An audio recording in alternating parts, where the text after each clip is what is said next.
نحمده ونصلي ونسلم على رسوله الكريم اما بعد۔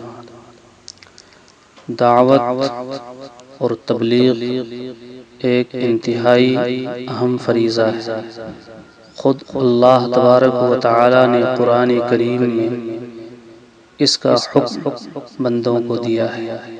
چنانچہ اللہ تبارک و تعالی کا ارشاد ہے وَلْتَكُن مِّنكُمْ أُمَّةٌ يَدْعُونَ إِلَى الْخَيْرِ وَيَأْمُرُونَ بِالْمَعْرُوفِ وَيَنْهَوْنَ عَنِ الْمُنكَرِ وَأُولَٰئِكَ هُمُ الْمُفْلِحُونَ۔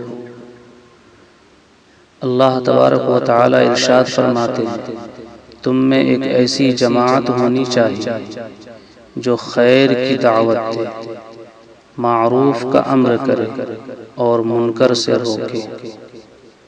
اس آیت شریفہ سے دعوت و تبلیغ کی اہمیت اور اس کی فضیلت معلوم ہوتی ہے۔ ہر کام کے کچھ اصول و آداب ہوتے ہیں، دعوت و تبلیغ کے بھی کچھ اصول اور آداب ہیں جن کی رعایت کرنا دعوت و تبلیغ میں نہایت ضروری ہے۔ یہ تمام کے تمام اصول و آداب کتاب و سنت سے ماخوذ ہیں۔ ہم یہاں ان آداب کو اختصار کے ساتھ آپ کی خدمت میں پیش کرنے کی سعادت حاصل کر رہے ہیں۔ ادب نمبر 1، اخلاص کا ہونا۔ ادب نمبر 2، سب سے پہلے اللہ تعالی کی عبادت کی طرف متوجہ کرنا۔ ادب نمبر 3، دعوت دیتے وقت اللہ تعالی کی طرف متوجہ ہونا۔ نمبر 4، پوری امید کے ساتھ دعوت دینا۔ نمبر 5، بصیرت کے ساتھ دعوت دینا۔ نمبر 6، جس چیز کی دعوت دے اس پر خود بھی عمل کرنا۔ نمبر 7، مسلسل دعوت و تبلیغ کا کام کرتے رہنا۔ نمبر 8، خود بھی ان اعمال پر جن کی دعوت دے رہا ہے جمے رہنا۔ نمبر 9، اپنے آپ کو اچھے اخلاق سے آراستہ کرنا۔ نمبر 10، امت کا غم اپنے دل میں پیدا کرنا۔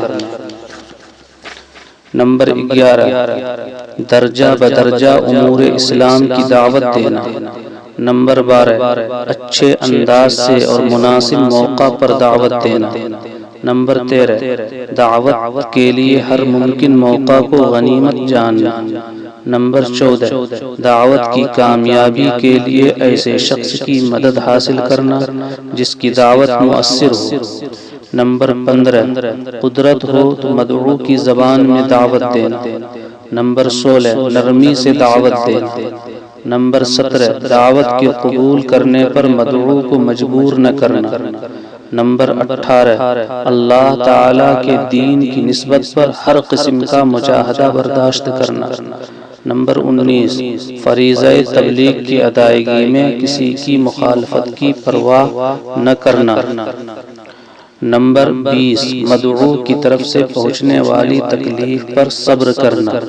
نمبر 21، بکثرت دعوت کے باوجود مدعو کے قبول نہ کرنے سے نہ اکتانا۔ نمبر 22، مدعو کو حقیر نہ جاننا۔ یہ تھے تبلیغ اور دعوت کے کچھ اصول اور آداب۔